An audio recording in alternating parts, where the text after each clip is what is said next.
too bad, sir. I'm in my recording studio today. I should have stayed at work and should have stayed in my car. I should have got in my car.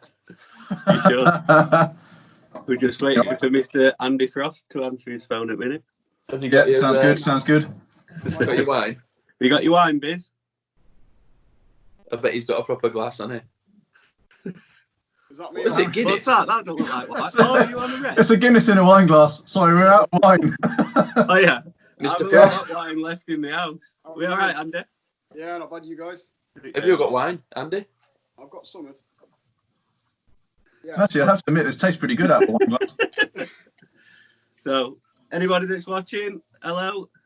Tonight we're with Andy Frost and Mr. Ian Bizz Phillips. Hey. I'm not getting drunk today, just for the record. You're not? No. Mate, I've only got wine left in my house. It's like a proper bank holiday weekend. I can't. I'm not down for this. I'm too old for it. It's not really an essential trip, is it, going to shop for a few beers? So No. How are we all doing then? Bizz, Andy, how's life? Yeah, steady. Oh, good, man. what we've been up to on the lockdown? Me just cracking on with a few customers' cars, and then for once actually having the time to crack on with my own little project at E30. What about you, Ben? What's the plan with E30? Plan with E30 at the moment, because I change my mind every 5 seconds, is probably going to be inspired more towards like Time Attack. Yeah. What? Yeah, I kind of want to have a go at that as well and just see if it can broaden any kind of ability in drifting, or I'll just crash even harder. So what you been up to, Bizz? You been on lockdown? Have you been working? Yeah, well, I've been working from home actually, so haven't been lucky enough to get onto furlough or anything like that. So just been business life as normal, loads of Skype calls and stuff like that, but from the home office instead of down in the actual office in Darlington itself. Have you been doing your other your Skype calls in the car normally? Well, actually, just because I lead a team of about 5 or 6 guys to sort of try and make things a little bit more interesting, I did actually do one from in here. So Right. just as a sort of change the scenery. It also did another one in front of the big TV, so it made it look like we were actually on a nice Hawaiian beach one. So I got my vest top on, t-shirt, sunglasses, the full works. So yeah, A little bit more experience than Ben then, yeah. Yeah, I was trying earlier with my my selfie cam just to see if I could get just eyebrows and forehead in. It took actually a fair bit of doing. He's definitely got some skill. It's not an easy task. No, sir. Definitely not. So, first question, what we've been asking everybody: who's going to win Pro and Pro 2? Go on, Andy. My going first. Pro 2 is difficult because the majority of the drivers I drove with last year have all moved up. So I'm trying to think who else in the pack is probably going to take it. There is quite a few moving up from Drift Cup this year, isn't there? Yeah, I haven't really kept my eye on that enough. I know Jamie Stanton's a Savage driver, and he's just bought my old car as well, so he's one. And then I'd probably say Ash Jones. Watched him at Three Sisters just before all this COVID-19 stuff, and he looks fast, to be fair. And I drove with Ash a lot when I was in Drift Cup and I had the M3. Ash is a good driver, so he could be a potential Pro 2. And then Pro 1, probably Evans. What, you think he's going to do the double back to back? Do it? If he can keep his head on, yeah. Yeah, probably Evans. Stu will be fast as well. Because I think. Is this just because you've been working on his car? I was just about to say, because I think I've been involved. So. But we'll see. What about you, Bizz? Okay, I have to be honest. At Pro 2, I can't keep track of. There's so many people coming in and out of that. So I guess that one's anyone's game. But Pro itself, there's some killer guys in there. I think I'd like to side with what you guys said actually on the first one of these, which is Ollie Bolton. Seeing him driving and doing a bit of driving with him last year on some of the demos and stuff that we did, and also watching him over in doing the the one over in the Emirates. Before just after Christmas or whatever like that. You know, his timing's exceptional on the car as well. He's gelled with it so well, and I think that he's going to be an absolute weapon in that thing. He's upped his game, hasn't he, a lot, Ollie? God, hell, he has. Yeah, it's brilliant, and it's top guy to boot as well. You know, but to be honest, there's so many good drivers in now as well. It really could be anyone's game, but I'd put my money on Ollie if I was going to have to put my money on anyone. What about yourself? Do you not think you could take it? I'd love to say yes. The thing is, I've been wrestling with this bloody car now for some time, and I think we're now sort of starting to get in a place where I'm starting to deal with it now. We've got a little bit more power, hopefully, to play with this year as well. Obviously, you can see the cooler pack and stuff behind me. Hopefully, now we've got the balance really sweet now too. So I'm hoping that we can throw it around a lot more than we've ever been able to. Kind of almost back to the 33 days. So I just need to get my head wired right, to be honest. You were good back in day, weren't you? that leads on to this a bit. So, like, your drift history, Bizz. Where did you start? What were you doing? How long ago, etc.? Well, my drift history is actually just been reminded just the other day. Actually, Facebook yesterday kicked me right in the feels. I think with actually my first ever BDC event at Donington in 2009. That was when the Skyline was still pretty much standard power. It was silver. I think it only got like a hydro in it, a bolt-in roll cage and that kind of stuff. So it was really Bobby basic. Rack spaces. Pardon? I don't remember that car being silver. I can't remember it being silver. Yeah, proper old school, man. The only thing I can remember about it is obviously it had like the BDC stickers and stuff on the windscreen, and I drove to Sainsbury's in it when I came back from that event and got pulled by the police 30 feet from my house. Not ideal. Yeah. I said, I'm only going to Sainsbury's, and you can see the guy going, "Why is this prick driving around in this car looking like that?" So that was the days where you used to like line the back seats with like 16-inch wheels that you just got 25p from the local tire place and go for it. So that was back in that's back 2009. That was. Yeah. So you've done BDC since, pretty much, eh? Yeah, pretty much. Yeah, there's a couple of years out. So there's a year out when Adele and I were buying the house. Another year or so when I was building this car, and so on. So yeah, it took a couple of little years out. I think it's 3 seasons in total. But other than that, yeah, I've been doing BDC ever since. Yeah. So about you, Andy? You kind of came out of nowhere, really, didn't you? And absolutely smashed Drift Cup a couple of years ago.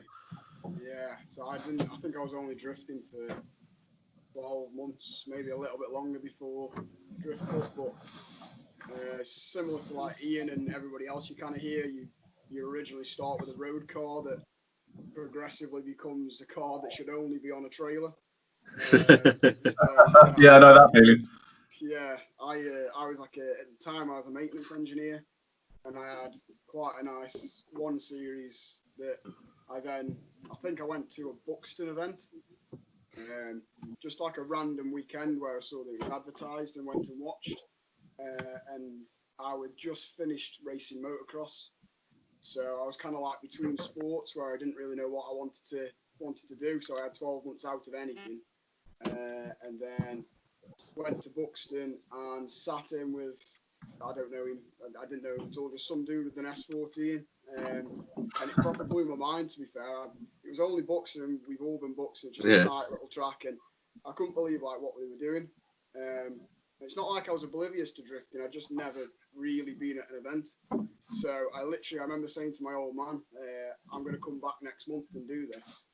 So I sold my 1 series, bought a shed of a 325 BM E46, banged that on the road, welded the diff, put a hydro in it, and rocked up at the next event. And went all right. And then the next event I went to, I put it straight in the wall in the front end. So that was when I was like, all right, I need to buy another car as a tow car, and then buy a trailer and trailer that, and then since then just driving more and more and more. It's probably like my Drift Cup year with my M3 was when did you get the M3? Literally just before Drift Cup? No, I got it. So Drift Cup would have been kicked off around the March time. I think I bought it November the year before, and it was already the E36 M3, Was it ex-Paul McCarthy car? That's it, Yeah. And then I think it changed hands like 2 times since then. Right. And it was a shed when I got it.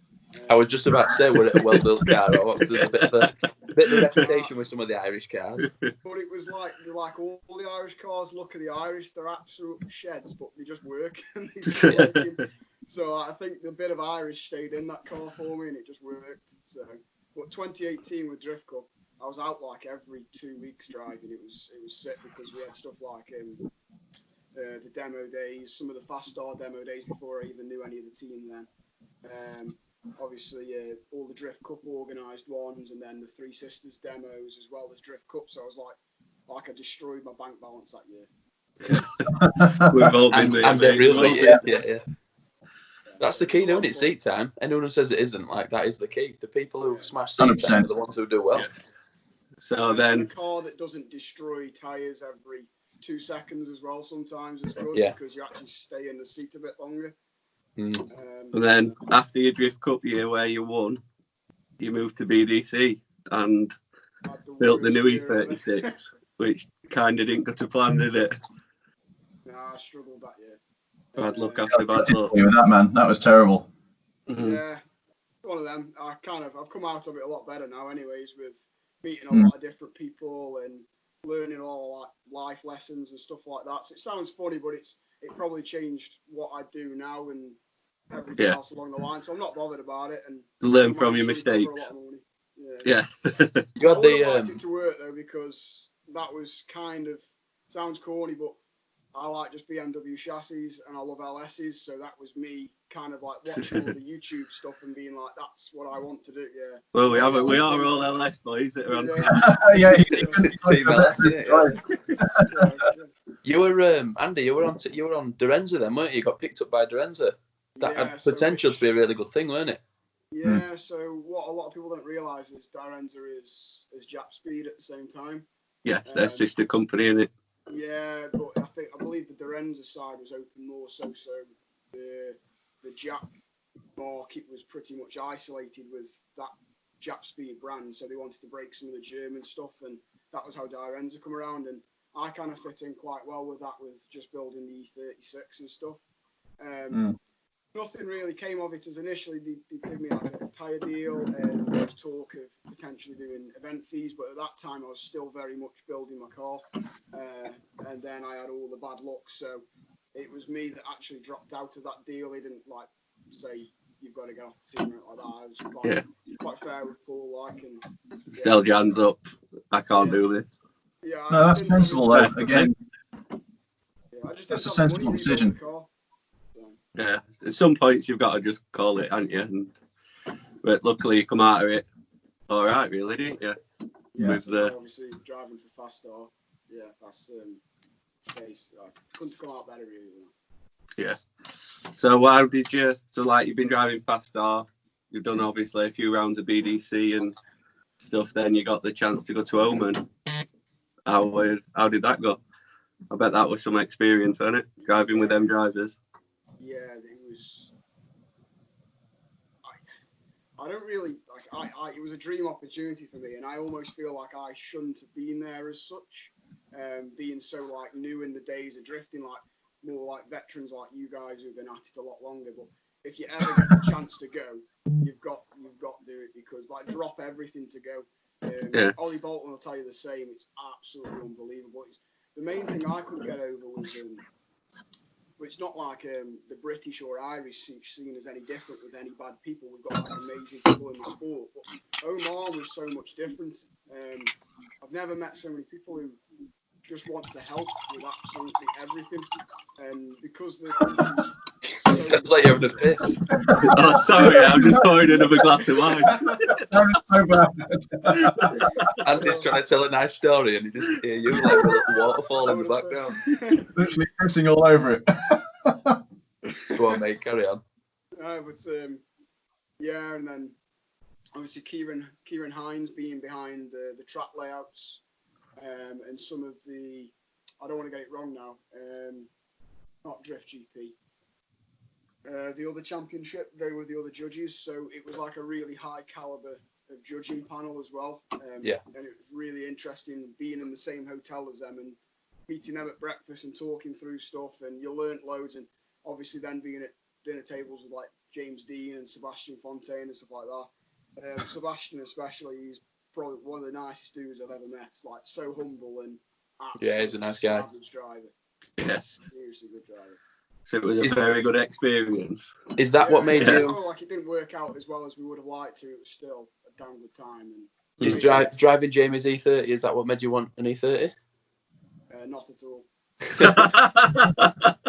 me and you obviously had that lap at Donington, didn't we? Driving that. Yeah, we did. Yeah. That was an experience. As well. Yeah.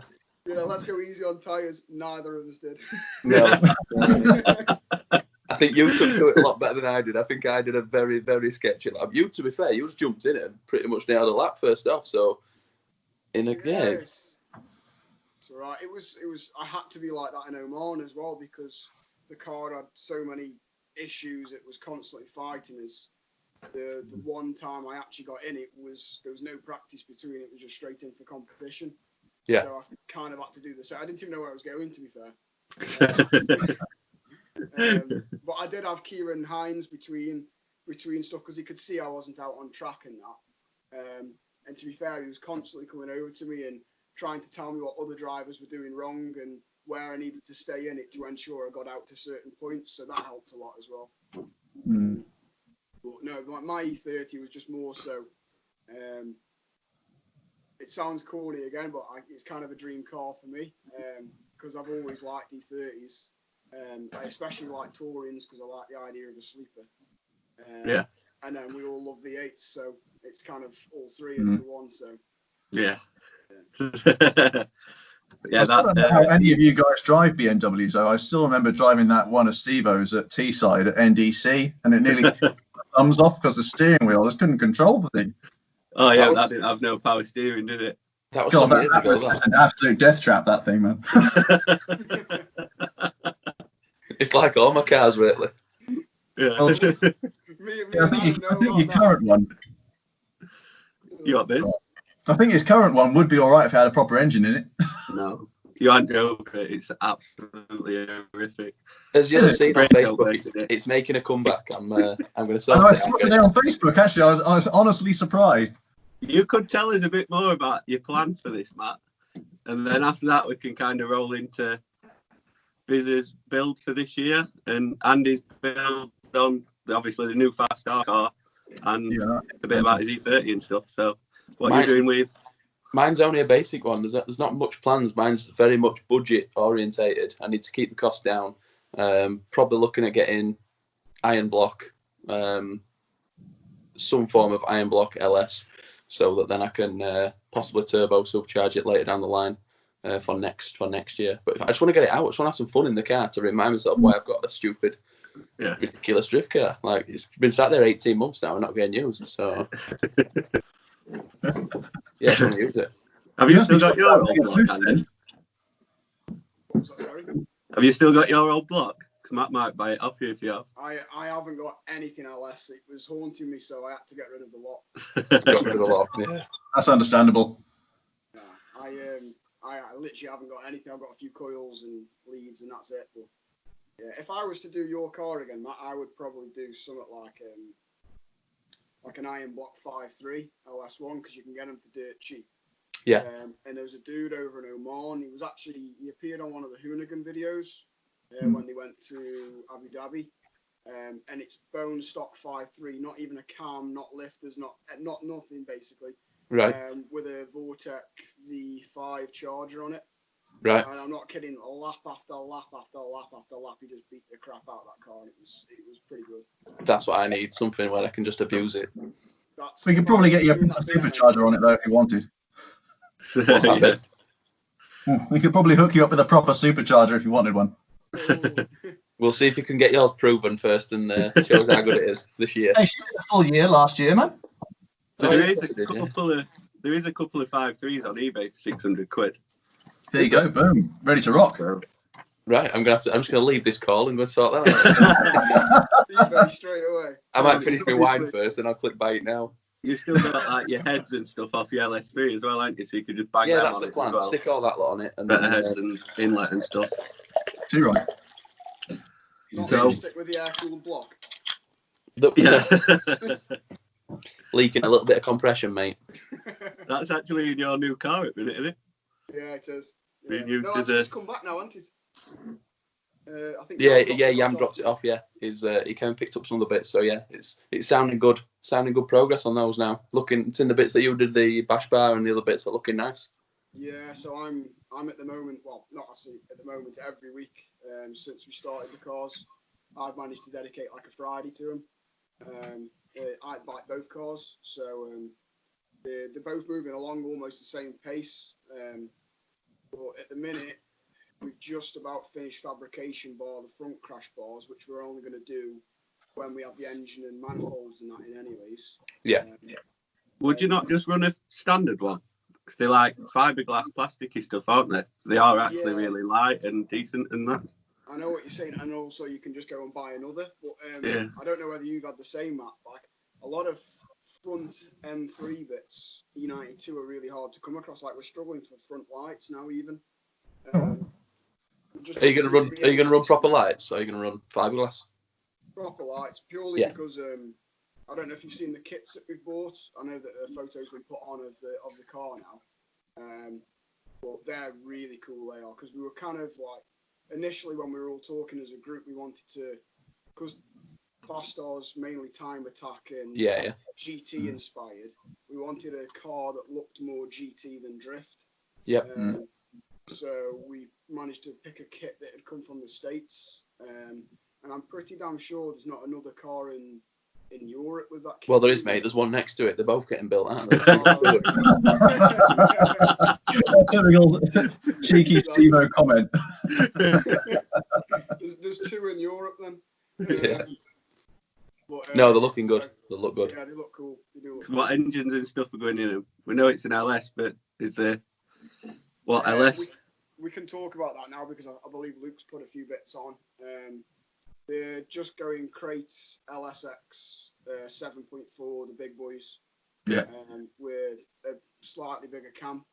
And then everything else is just bolt-ons. But pretty much the whole long block is just remaining completely standard. Is it just an LSX then? Yeah. Right, all right. That wasn't the impression that I got originally, that it was going to be some so fully custom fancy built thing. That was the original build specs. But more, especially me and Jan were speaking about it, more we kind of wanted an untouched engine. Yeah. Because it's quite scary taking, like you do that with JZs and other 6-cylinder engines all the time, because you're having to forge them because you're buying a 100,000-mile engine. If we're going to buy a brand new engine and we were going to be buying brand new blocks and forged pistons and rods and everything like that, to do that crazy build, we would have had to send everything off to the machine shop, then get it all built again. We just like the idea of buying a full, complete engine and just straight in. Yeah, that's what I did. For UK drifting, you don't really need much more than a standard LSX, though, really, do you? We're not doing the big banks like in the States and all that kind of stuff. And I guess the Oman stuff, obviously, a bit more power could have been useful there. But throw them on. You could do Oman. Ollie was a good example of that. He was the lowest horsepower car there. And the funniest thing about Ollie, I don't know whether he'll mention it when he eventually comes for a chat with you guys on this, but tomorrow. Oh man. Ollie's on the program. Because Ollie drove really, really good out there. He just did what he needed to do every single lap. But the funniest thing about it was when the Omanis would come and have a look around the cars in the pits after, he had his bonnet propped up and they were looking at this little 4-cylinder engine and this tiny turbo, and literally they couldn't understand how he was drifting.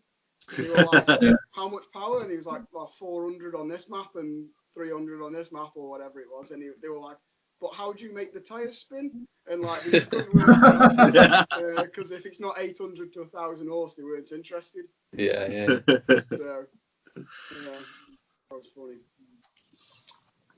So, yeah, the builds are coming along really, really nice. And this whole lockdown incident has kind of helped us a little bit. Yeah. To catch up. It's giving everyone a little bit of time, but they're never getting it. Yeah. Have you started on exhaust yet? 'Cause I saw you were doing 8-to-1 headers. Yeah, we're doing 8-to-1. So Oh, lovely. yeah, and then we're going to try and do it true 8-to-1 as well, where we've got the collectors obviously, but we want to do it where it fires sequentially. So with the firing order of the LS is into each bank as it goes around, and then as it goes around the circumference, it produces like a far better note. If you listen to Tanner Faust's Yeah. Passat, That thing sounded tremendous. it sounded like it sounded like a Judd V8 almost, and it was Yeah. just an LS7, I think. V10. Yeah. Judd V10. They do the V8s as well. Oh, do they? Yeah, and it just sounded unbelievable. So that's kind of what we're going for. But That's going to be awesome. Not onto exhaust just yet. We're waiting. Engine should arrive very soon. As soon as that goes in, it goes off to get the exhaust. What's the timescale on the cars? When are you hoping to have them done? So I think it was February originally, wasn't Yeah, it? but everything got delayed. And to be fair, we all did that as a bit of it wasn't like we were slacking or anything like that. It was more so that we wanted to get it right. Yeah, that's what he said, yeah. And Do it right first we were time. more interested in taking our time and making sure we chose the right bits. And now I feel like everything that's gone pen to paper and has been ordered is exactly what we want now. So, and we haven't exactly gone crazy. We haven't reinvented the wheel with a lot of stuff. It's just we're making really clean, easy cars to work on, hopefully. Proven parts and all that jazz. Yeah, that's it. The team mostly said with the old E92 how much they learned, because that car was far from standard, and probably the hardest thing was not that any of the work on it was subpar. It had changed hands so many times. Yeah. Everybody knows when a drift car's been through so many different people, stuff doesn't always marry up or work right. So we wanted cars that started from the ground up and everything was done right at each stage, and we never have to go back on anything. So try and do it right. The way to do it. Yeah. Bizz, So- were you the first person to use an LS in competitive drifting, do you think, in UK? No, I was definitely I was second. Matt House was the first, and he also had an LS3 in his RX-7. I said competitively. Oh. Well, put it this way then. All right, 2010. My awesome year when I could actually drive. He did actually beat me in round one. We went off together. Yeah. I came fifth. He came fourth.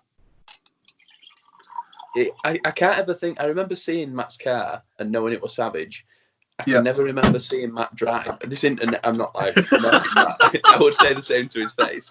I can never, I can remember you, Biz, back in the day and watching you and thinking, "Fuck me, this is Savage." But I think I that never was remember watching because Matt House. me and you used to go to Teesside and stuff when we couldn't really drive, and then Bizz were there absolutely killing it. So we were like, Maybe. That's that Bizz guy. That was the one. Yeah, that was it. That was the good old like Calvert days and stuff, wasn't it? And Scott. Yeah. Yeah. He trained us all up, really, didn't he? Well, us three. That's too right. I think that the issue that I've had, I guess probably more with this car than with the Skyline is for that very reason. Like you said, when we first started drifting, Calvert and I were sharing the Skyline a lot. Yeah.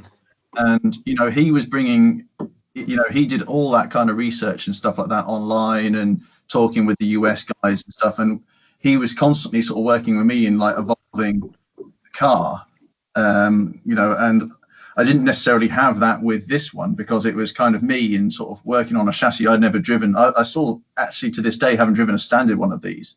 So I still don't know how to drive like.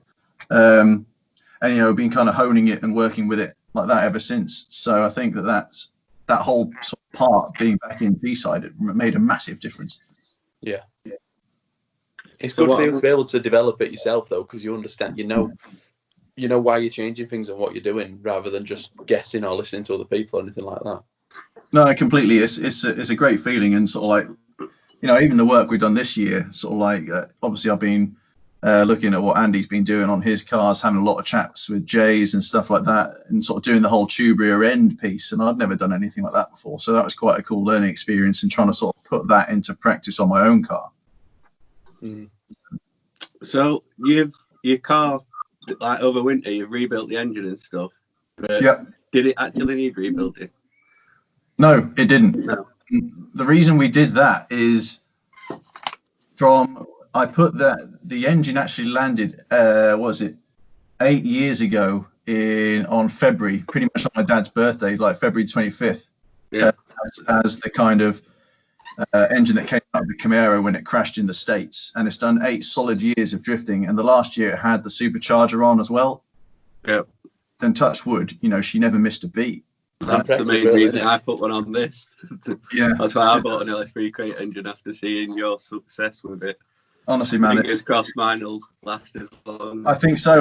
Well, you're already showing that your LS is sweet, and obviously the sort of partnership between the LS and the Z4 is fantastic itself. So I think you're going to have great success with it, to be honest. But I think after what was it, eight solid years of only doing anything but only drifting, took some time, and I thought, right, it's about time we took the heads off and actually did some work on the poor little thing.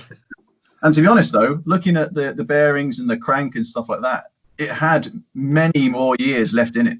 Really, there was a tiny little bit of scoring on some of the mains, but other than that, there was. You can't complain at that, can you? So if you actually service an LS3 after events and stuff, it will keep running. Yeah. So this gets fresh oil in every second or third event, every engine change. You missed a bit there, Bizz. I thought you'd have definitely dropped in the Miller's oil, or not Miller's. That's Morris Lubricants. Thank you. Morris Lubricants. Plugging wrong people, mate. That's like you at the minute, yeah. Yeah. Well, that's right. You set me up nicely for that. I actually have their. There you go. Look. So get Artec as when well. you put a new engine in, Matt, you do need to start changing the oil and actually looking after it. I thought it was like BM gearboxes and stuff. It's forever oil. Just stays. Yeah, no. Fresh oil. It's what is it? It's always keep them cool, keep them fed with oil, and an LS will last forever. What sort of temperatures do you let yours go up to, Bizz? Oil and water temp.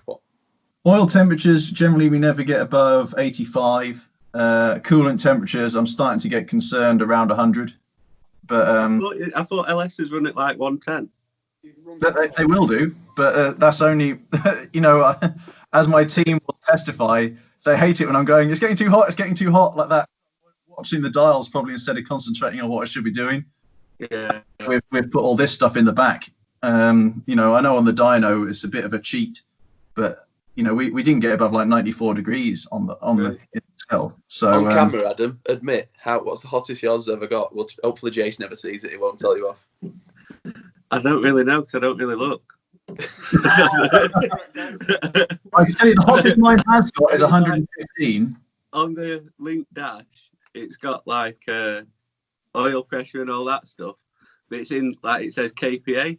I ain't got a clue what KPA is, so that's what like I might look at it in Q, but usually by the time you got back to Q and sat there for a bit, temperature's dropped anyway, hasn't it?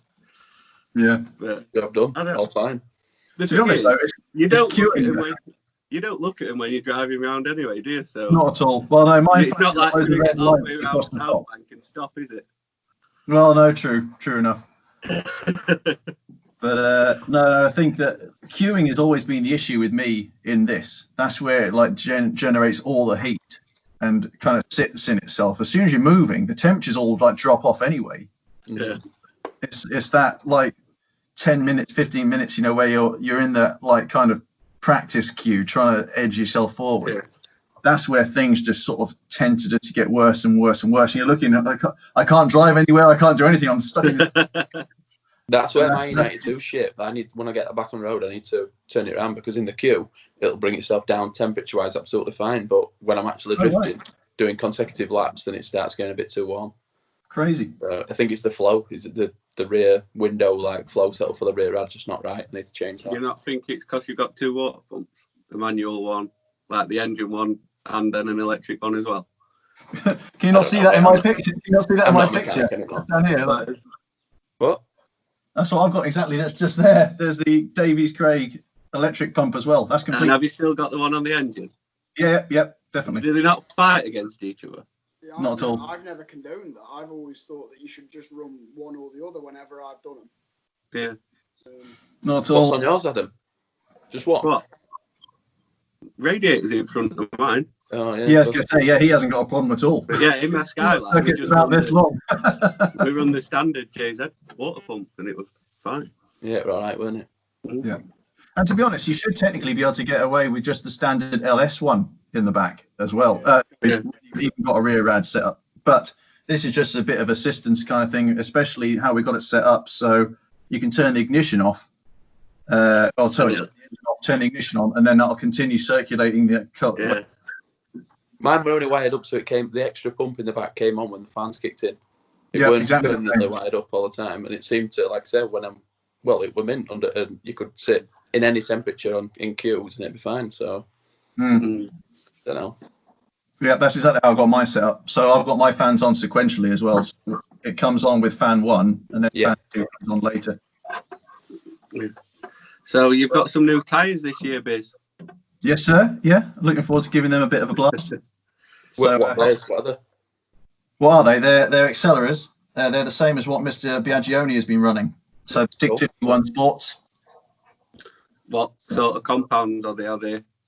Well, you get 100s or 200s, but we're going to be running on the 100s pretty much all the time, really. Yeah. You tried them yet? Well, I was supposed to have tried them before round 1, but obviously with us being all on lockdown, we're all a bit stuck. So Is your car fully ready then? Are you ready to go? yeah, pretty much. It's just tidying stuff up really in here that I've got to do. There's no other kind of fundamental parts that need to be fixed or changed. Just ready to sit. That's why I'm sat looking to hold my steering wheel now and get going. Have you had a word with Bagsy or anybody else who's running him? Oh yeah. I've been on the phone many a time to Bagsy about them and stuff like that. And we've discussed it and all that kind of stuff. So I think he was, plenty of good stuff to say about them. I'm actually quite impressed with how much actual rubber it looks like there's going to be touching the ground. You know, you could probably compare it to like the Racing Kings and the R1s. I think it is in Tri-Ace. You know, the difference in like tread pattern. There's be a lot more actual rubber to touch the floor on these ones than say like the Racing King, for instance. Right. It'd be good to see what they're like. Achilles, aren't they? Sorry, mate. They're very, very similar to the Achilles, the one that the boys in FD run for the tread. Oh, the one. Oh yeah, the 1, 2, 3s or whatever, isn't it? Yeah. Yeah. I hope you're not insinuating they're just copies of them. I didn't Oh, want to say no, that. they're not at all. No, they're not. They're similar tread, but not They look similar. Yeah. not like these new ones that I'm on that I've not Yes, sir. actually tested yet. I thought you tried them at Three Sisters. I didn't go to that because it was just before the lockdown, and it was like a week before BDC, and I had to go and paint Jace's car. So I had to paint my car and then do Jace's weekend after. Then it would BDC. Yeah. Like in hindsight now, I could have gone because we didn't go to BDC because we're on lockdown. Yeah. But yeah, I've got a stack here and a stack at Slide. What size are you using, Andy, on the E92s? What we're using. See, we've always kept quite close speaking with Christy Carpenter. So Westlake. Yeah, so he's just typically like all I've ever been used to is only Westlakes, and then on my LS car I used Extremes a couple times. What did you think to them? The Extremes, honest opinion, they're exactly the same as a Westlake. That's what I've heard of a few people. Yeah. Like, Were that the S2 compound? I was on the S2s. I haven't run anything else, but I do remember the BDC weekend that Cowley came third, did he? It's Right. Northland. And he was on the wet 1s or wet 2s or whatever. Yeah. That was ridiculous, that was. Whatever that tyre is, I would like to try that. I have got a set of them at Slide. I think the thing that we've noticed with again, it's untested, so I'll openly say we've not tested the Extremes yet, but they're really knowledgeable, and what it seems is that it's not like the Tri-Ace or the Westlake. They just work in any condition. They just work. Whereas with the Extremes, you need to use the correct tyre for the correct conditions. Yeah. So you'd use your wets or you'd use your dries, and in theory they're damn good at what they do. But if you pick the wrong tyre in the wrong conditions, you're potentially screwed. Yeah, and the other issue you got with that is transporting that many tyres to an event, haven't you? You know, so I take like 21 tyres. Well, that's the good thing about running Extreme. You take 21. Yeah, why'd you take 21? Yeah, Well, it's because that's all that fits on my tyre rack. Has no one ever told you that have you that run extra one in pairs, spare, mate? man, just in case. Do you carry? I've got one. So, do you carry spare fronts? Not at the moment, but I probably will be doing this year. Yeah. I think the way drifting's going is that. Shut up, Adam. The way drifting's going is that you'll think however many years ago no one had sequential boxes, no one had fancy LSs or anything like that. Everyone needs that little bit of an advantage. So as time goes on, people will carry the spares, people will carry the extra bits to gain them that they need. Yeah. But yeah, well, at the last round of BDC, when Ollie Evans crashed into me and ripped the valve out of my tyre. Oh man, right. That made me realise that we do need to carry spare fronts. Yeah. Good point. So, yeah. Next question. Have you got your script tonight? Yeah. Hey, do you know what we've messed about up here, that Adam? But We didn't do the drinking we didn't game. do a keyword, did we? We should have had a chat before this. We didn't have a keyword. It should have been I LS know. tonight. Yeah, or V8. Would have been absolutely smashed. So your car breaks at BDC. Whose car are you using? Who are you asking? I'll let Ian go first on that one. Bizz and Andy. Well, I was having to think about this earlier, and I guess at the moment it's only a Drift Cup car. Does that count, or does it have to be BDC only? Pick any you want. Any you want, mate. I want George Barkley. Who's George Barkley? Yeah, man. That to be fair, yeah.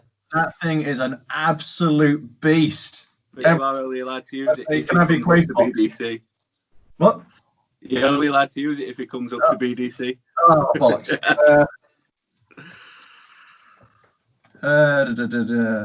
What about Chivertons? Yeah. No, I'll take a pass on that one. I'm just trying to think what car would sort of suit me. If it had the LS in, I'd have said Jay's car as well. But yeah, Jason's old RX-7. Yeah. But then having to say that though, if you look at past times, someone who drove a 33 got on well with that, and someone who's got a new car and getting on damn well with that, I'd probably have to nick yours, mate. Oh, cheers, pal. I just understand it. Yeah. Whose car are you having, Andy? For competitive reasons. Or you can give us a fun answer if you want. You can do two. You can do whose would you like as a fun one, and then the competitive one. There's no rules to this game. Steve-O's having a piss. I'm having to go with Dave Egan's S13. Right. It's 13. Yeah, honestly, or like Bolton's in the same kind of manner, just like an angry SR. Yeah. I've never driven anything 4-pot turbo. I think you'd be disappointed. Really?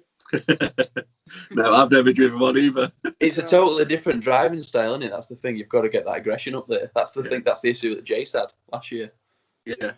Keeping it up in the rev range, because I like the idea. Like with my M3, you always had to, because there was basically nothing down low. It had no bottom end at all.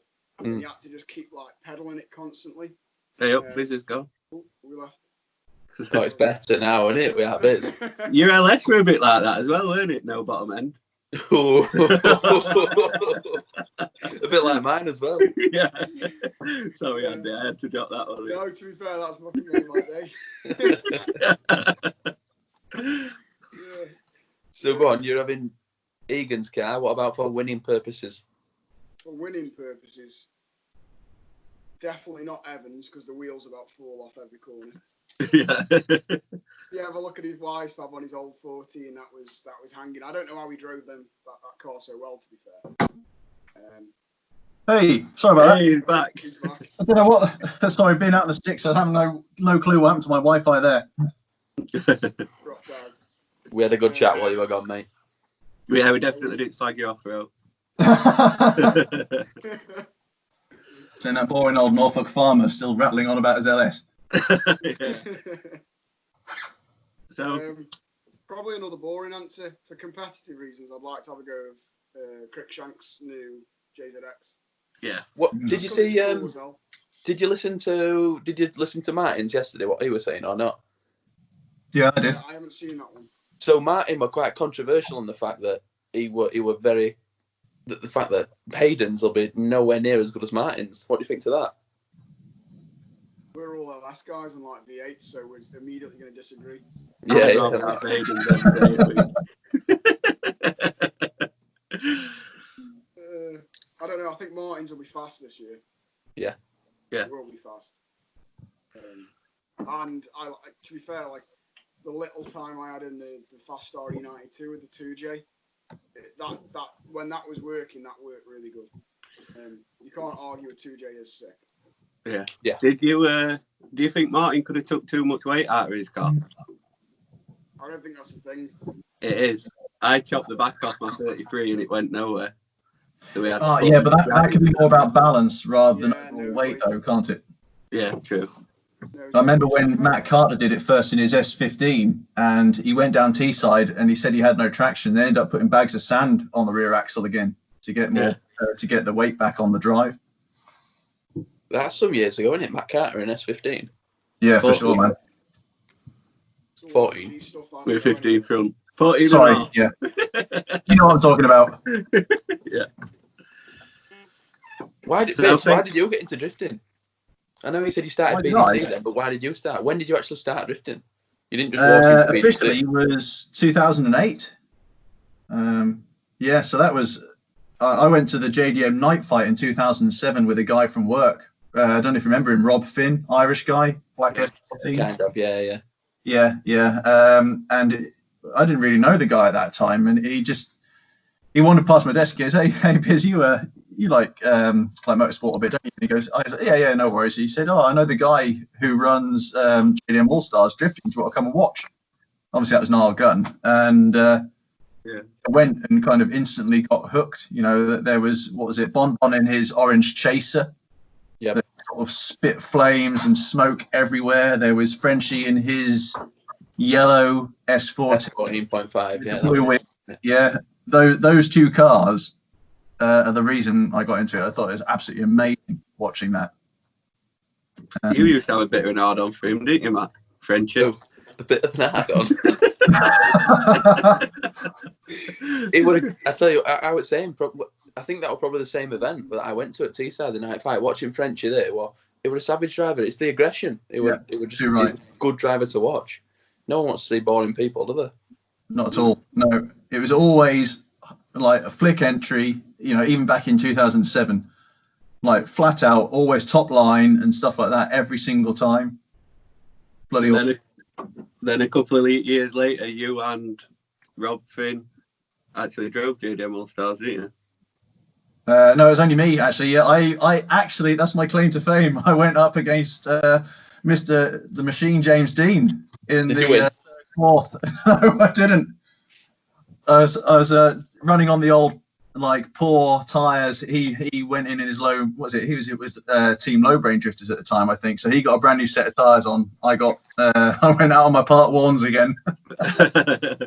And I'm going to claim it. Still claim to this day it was down to that I lost. But yeah, that was funny. That was a good day. That was. That's what I was about to say. Do you think it was the tyres or the skill level? Why did you lose? Well, bearing in mind, he probably was only just about legal to have a UK driver's license when I was in. He still hasn't got a driver license, I think. Is that correct? I think that's a true fact, yeah. Really? Wow. I read it on the internet somewhere. Yeah. Oh, it's got to be true then. Right. I genuinely think I was in with a shot that day. I think if we'd had a good couple of setups together, I think we'd have been all right. But yeah, the way he drove that day there was no chance.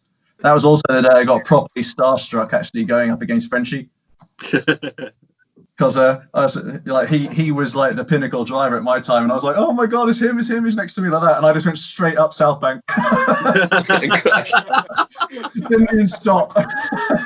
It's mad how time changes like that, though, isn't it? You know, like the people who you look up to or whatever, then you can get on the grid next to them. That's what's mad about drifting. Like it's achievable, and it sounds like I'm guessing it sounds corny, but I've done it a million times. Been at side of someone and thought, it's pretty good. This. Yeah, too right. IDC Jap Fest at Mondello is always one of them, innit? Like when you're pulling up you pull up at 10, you're just like, anyone could be there, couldn't they? Why am I on the same track as like James Dean and Peter Fiensek and all the Irish lads? And then you spin, mate, and you prove why you shouldn't be. No, I did. Do you know what's he called? The mapper in Ireland. John Allen. Dwayne's car. Richard Bradley. Yeah. When his car did they do 9-second quarter mile at Santapod. 9 something, yeah. And then Bloody hell. Yeah. Well, I pulled up at side of him in practice, and I was like, this guy's just gonna smoke me straight down. Like down the straight. Yeah. And my Skyline kept up with him to the first corner. But I was concentrating that much on keeping up with him. I forgot to initiate, pull handbrake or anything. I was that excited that I kept up with him. I just locked up and just went onto the grass. Quite embarrassing. Well, that's exactly what I did, mate. Bizz, is that similar to when me and you were in car at Teesside and I nearly crashed into them bollards? Was that me and you? No, I was watching you from the judges' tower, and you were on the the home straight, weren't you, going back? Honestly, I can remember it as clear as day. We were all going, he's going to hit those fucking bollards, he's going to hit them. I think I was in car with Calvert then, and I proper looked up to Calvert then, like, as he's a savage driver. So I was probably gazing into his eyes, like, go on, tell me a story. And the next thing I was just about to crash. Swerved it and survived. Bloody hell, man. Good times. There was cracking times, mate. Yeah. So, if we got a money is no object build, what were we building, lads? Right, yeah. Okay, I'm going to go full American muscle. I want to go Corvette ZR1. So, absolute monster. LT4 supercharged. Yeah. Absolute weapon that thing would be. Admittedly, it'd only be left-hand drive, so I'd have to get the hang of that one. But I think that would be something astronomically cool, I reckon. Have you ever drifted anything left-hand drive? Yeah, I have had a go once, and to be honest, actually, I think because it was only sort of a basic track, I think actually I got on all right. I think, when you're like in a battle situation, you're sort of trying not to focus on the driving, you just focus on what's happening around you. I think it might be a bit more of a struggle then. Yeah. For like messing about on like basic, you could do T-side, for instance, in a left-hand drive car. I think fairly easy because obviously you know the circuit. I don't think I could. Oh really? I've had a couple of goes and it didn't go down too well. Fair enough. Daigo Saito's Corvettes are right-hand drive. I did see it. Yeah, I saw a video of it. Oh right, okay. They've done a right-hand drive conversion. How fast it is. Yeah. Yeah. I saw some of the videos of him. He did the Jim Corner Grid series, didn't he? Yeah. And it was silly how fast it was. It just trounced everything in the rear-wheel drive class. Did you get to drive with him in Oman? I only did 3 laps. I thought it was 6. No. No, 3. I did. Shit. Yeah. Right. We'll leave that one there. Yeah, we'll not touch that one. Weather's nice, isn't it? Yeah. Watching Daigo's car in person was ridiculous. He didn't really do any practice. He blew a few engines, didn't he? For so long. He just literally rocked up and did 1 or 2 laps, same as James Dean, 1 or 2 laps, and then went back to the hotel, packed the car up, kind of thing. Different league, that, innit? Different league. Yeah, completely. Yeah. But the thing is, I kind of feel like that JZX. So the reason why he sends that out there is because that car is pretty much illegal in every single drift series in the world. Right. With it being pretty much mid-engine. And he's like sat in the back seats of the JZX, so that's how far back he is. Wow. Looking around it, like everything was like inspired to be as light as possible. I don't know what it actually weighs, but I remember looking at a magazine review on it years ago, and it was somewhat like, I want to say it was almost sub-ton, and 80,000 horse when it was on methanol. My God. So it must have been absolutely ridiculous, but the way that thing moved didn't even make sense.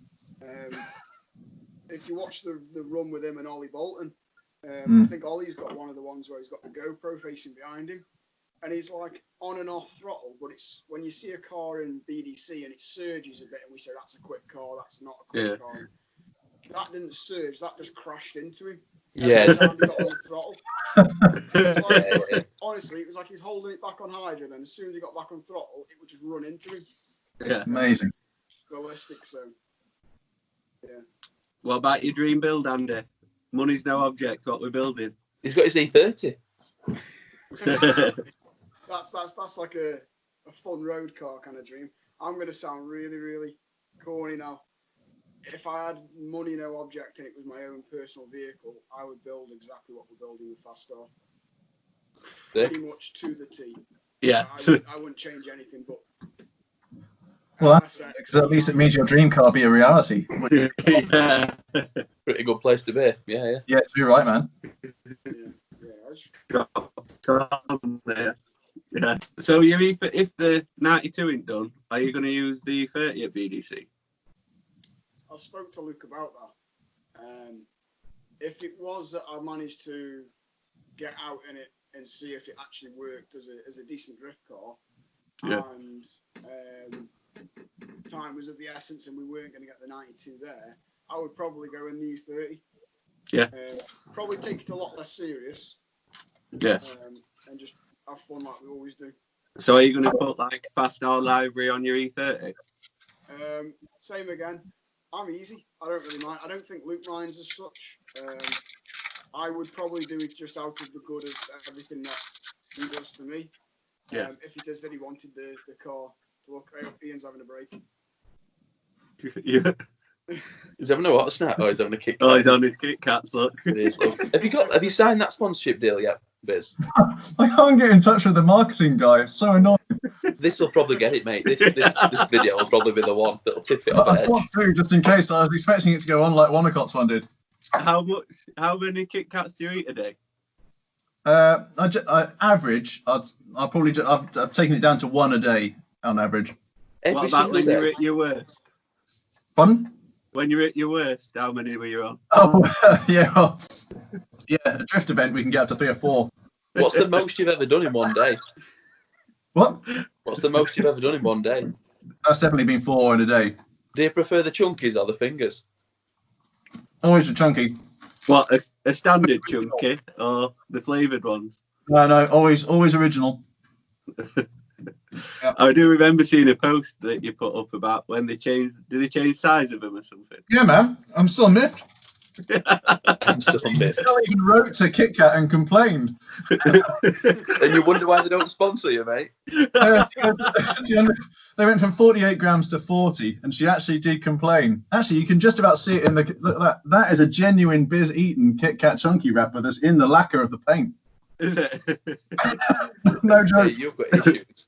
I have a small addiction. I can't help it. But So did she complain because she was sick of hearing you moan about it? no, she asked why they'd reduced the size, and it was to do with obviously trying to keep it at the same price for the consumers. So Right. yeah. Not all about size, Bizz. Well, Not all about size, mate. that's how you use it. Well, maybe you should ask her to get in touch with him, seeing as she got an answer before.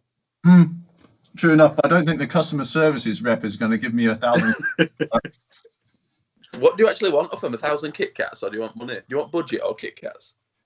To be honest, if they rocks up and gave me a pallet of Kit Kats, I'd be the happiest boy ever. Do you think you could eat a pallet of Kit Kats?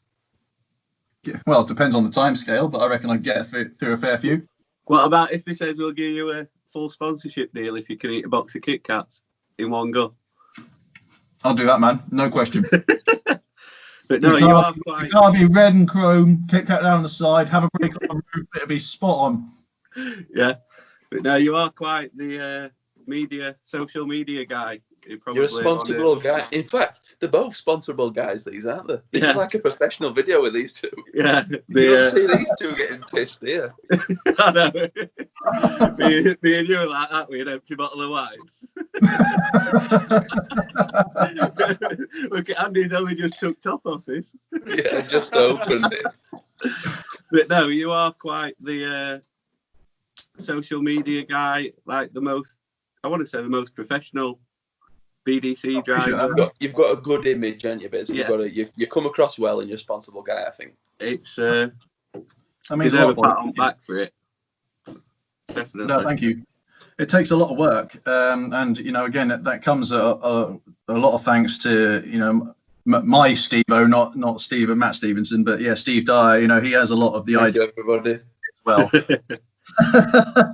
But yeah, it takes a lot of work, and it takes, you know, a lot of thinking of different ideas and stuff like that. And we've been sort of trying to come up with some different ideas and stuff like that to do whilst we're in the sort of Corona lockdowns, sort of things like that. So that they'll be coming through slowly. We've got a few things sort of bubbling away in the pot. But yeah, no, I appreciate what you're saying about that, boys. You know, Yeah, I take note, and I just try and do everything a bit more pikey. No, but to be honest, a bit more real. Remember when you used to do those ones where you just used to rip the piss out of Topo for like half an hour and then at the end? Honestly, man, I used to love watching them. They were on, you know. So the thing is, that's the good thing. If everyone does their own kind of way of doing it, then it makes it good content to watch. If everyone does the same thing, no point telling someone how to, like, you can't tell someone how to be a sponsorable person, can you? You need to just be professional and do your own twist on it, don't you? Yeah, exactly. And I have to admit, this year we're going to, hopefully, when we eventually get drifting, we're going to try and get away from like my kind of build video sort of ideas that we've always done. We're going to sort of try and chuck a GoPro in everyone's hand and try and get a lot more kind of organic kind of hustle and bustle and the whole team. So because usually whenever there's something happening and everybody's there, usually the person who got the camera might be helping you or whatever. Whereas if everybody's got one, you're actually going to capture all the hustle of the weekend kind of people thing. Like people, don't they, end of the day? People like real stuff. People like just genuine people. And I've had a load of messages off these that me and Adam were joking about these videos, like, and who the hell's going to want to watch these? But I've had a load of messages saying that people enjoyed just they're cracking. Seeing a little bit behind the scenes of people talking shit. We're booked up till next Wednesday. Mate, I'm not getting pissed every night. We've got people wanting to chat to us till next Wednesday. But that's the thing as well. You know, people are looking around at the moment and sort of wanting to chat. Yeah. Like motorsport and drifting to people as well. And having that is fantastic.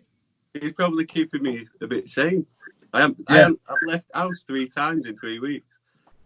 Yeah. Like, unheard of, isn't it? In fact, this is the most time I've had off work since I left school. Is it really? Yeah, it's a bit crazy, isn't it? But, yeah, it's insane. Well, we've been going for an hour, lads. I think. Oh wow! Wrap it up. Bad. It's been good to catch up, though, you two. Good to. It's been cracking. Thanks for the invite, boys. Yeah, it's been good. And get a share tomorrow or whatever when I post the video up. But yeah, we shall see you all later.